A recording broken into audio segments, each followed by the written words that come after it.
বিসমিল্লাহির রহমানির রহিম। ভাই উপরে টান দিয়েন না, কথা আছে। দেখেন ওই যে একটা মোটরসাইকেল দাঁড়িয়ে রয়েছে, নিচে একটা স্ট্যান্ডের উপর গাড়িটা দাঁড়ানো। যার নিজে দাঁড়ানোর ক্ষমতা নাই, ঠিক আছে, সে আপনাকে সেভ করবে কিভাবে? আসলে আমরা যারা মোটরসাইকেল ড্রাইভ করি তাদের অবশ্যই সতর্কতা অবলম্বন করা উচিত। নিজেকে সেভ করে যদি মোটরসাইকেল ড্রাইভ করতে পারেন সেই হলো সার্থক। যদি অসচেতনতা অবলম্বন করেন, রাফ ড্রাইভ করেন, তাহলে ওইটা দিয়ে যদি পোল্টি খান, জীবন যেতেও পারে, পঙ্গুত্ব জীবনও উপহার দিতে পারে, হায়াত থাকলে বেঁচেও থাকতে পারেন।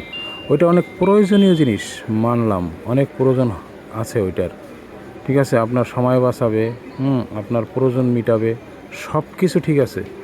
কিন্তু আপনার রাফ মোটরসাইকেল চালানোর ভিতরে কোনো সার্থকতা নাই। কথাগুলো মিলিয়ে দেখবেন। আল্লাহ হাফেজ।